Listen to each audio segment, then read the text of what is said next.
Yay. Well, first off, happy Friday. Happy And Friday.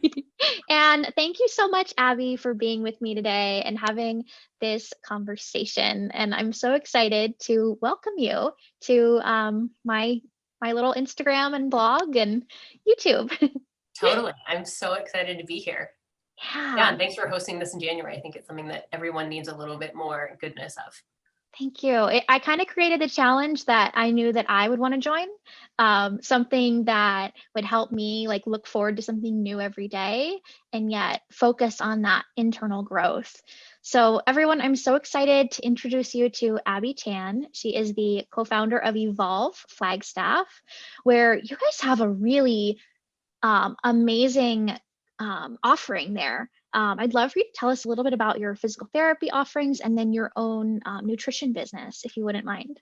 Yeah, so I am a registered dietitian, and my now husband is a physical therapist. And so we kind of joke that our first date was a business planning meeting, which isn't totally true, but we both knew that we wanted to impact our community in a way, and we knew that we would be better together at it, and we would make more of an impact together by combining our forces. And so with Evolve, for us, it was kind of like, okay, well, we can talk about food and behaviors, but we also need to talk about movement. And if that movement causes you pain, we need to figure out and sort the pain out. And then also vice versa on the flip side of, all right, if we're talking about injuries, we need to look at nutrition, because are you eating enough? Are you fueling your body? And what's your relationship to food in your body? And so we basically just created our integrative facility and clinic to incorporate all of those things. And we do it through a health at every size lens. If you don't know what that is, you can definitely like go Google what health at every size is, but also through intuitive eating, because to us, it's more important to look at what is your relationship to your body, your community, movement, through a sense of actual true care and health, as opposed to what most of the fitness and wellness industry is of changing your body and like losing pounds and kind of this intensity versus just being consistent, and also looking at the mental health aspect of it as well. I love that. It's that full holistic approach that truly what stands out to me when I look at your Instagram, when I was reading on your website earlier today, is that true love and respect for self that I know is hard for me to find. I definitely work at it every day to find that because it's really opposite of our normal culture. So I'd love to know just a little bit about how you got into this work and this mindset. Yeah, I mean, I think that it was all like a evolution, sort of like I knew that a lot of I've been in fitness since I was like 15. I started teaching dance when I was 15, and then started teaching yoga and Pilates. And I knew Mhm. that movement was so much more than changing your body. Like to me, movement was how I processed emotions, how I understood my body, and how I really moved through the world. And so to me, I always knew that I had that extra layer. But as I got into it more, and as I got into understanding how nutrition impacts your body, and then I started, when I got my undergrad and became a registered dietitian, that was when I really started diving into like, oh, okay, fitness and wellness can actually be super harmful to people's relationships to food in their bodies if we're telling them to eliminate, restrict, and things like that. So how can we actually empower people through food and movement to have it serve their bodies and empower them and give them energy to do what they love to do and move in ways that feel good to them through, without this kind of like binge restrict cycle, which I think everything is in our world and in our culture of like, all right, it's the holidays and then we're going to totally binge and we're going to restrict and it's bikini season. It's like this whole thing. Or even if we think about like shopping and budgets, it's this whole like binge restrict pattern. And that's just how we go through American life, is that it's just this super intense thing. So it's like, how do we turn the volume down on all of it and actually like find out what we need? I think you hit on something so insightful.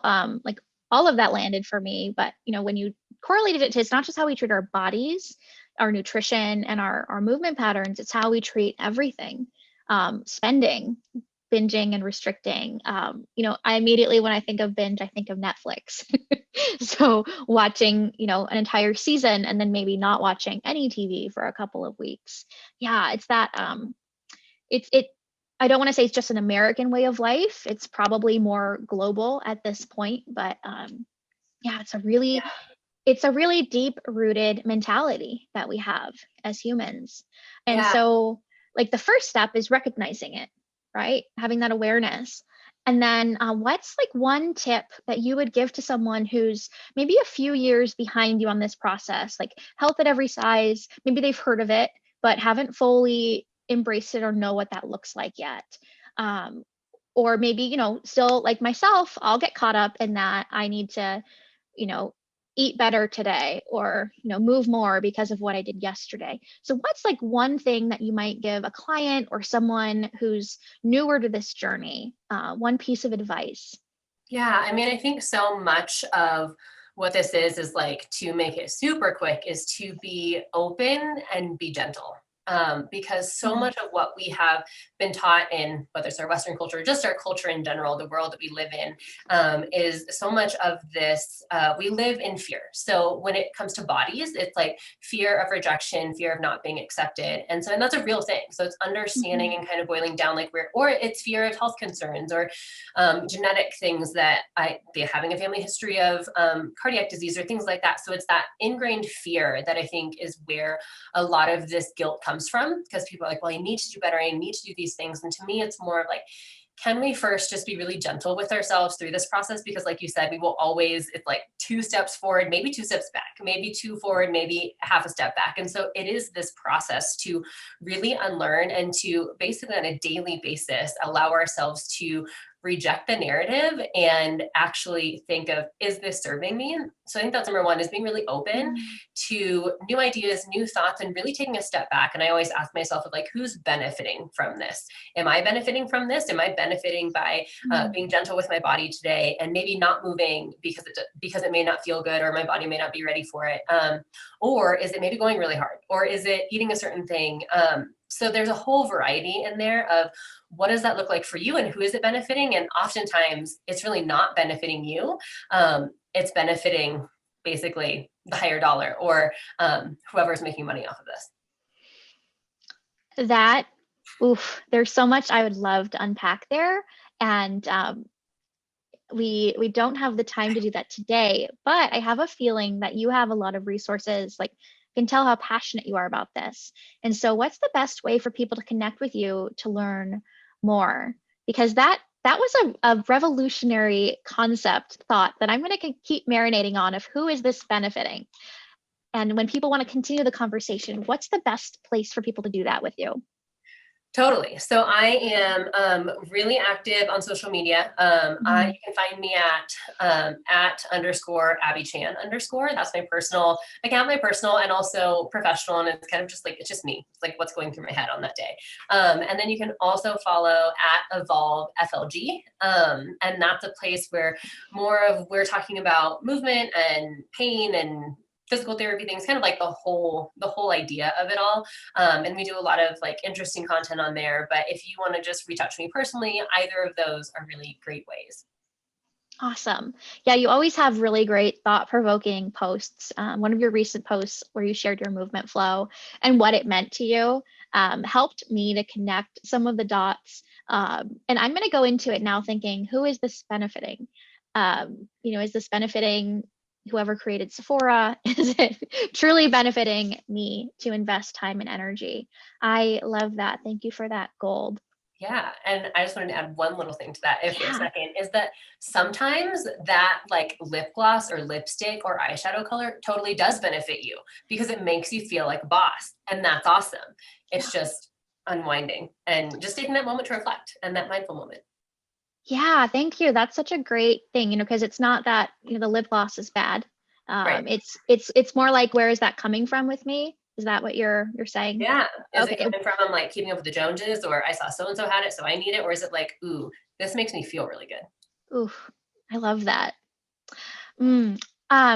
What is your you might from Lululemon, Abby's a Lululemon ambassador in Flagstaff, and that's actually how Abby and I first met at an ambassador get together. I think it was in 2018, the summer of 2018. Yeah. And we talk a lot about unicorn brainstorming and unicorn dreams. So for anyone who's not familiar, a unicorn dream is when you say, wouldn't it be cool if, and then you let like your imagination, your heart, your passion run wild. It's not a time when we practice like smart goal setting where it's measurable and attainable and realistic and all of these things. It's really just taking the limits away of what might be possible in your life. And so I'd love to ask you, Abby, to share your unicorn dream with us. Yeah.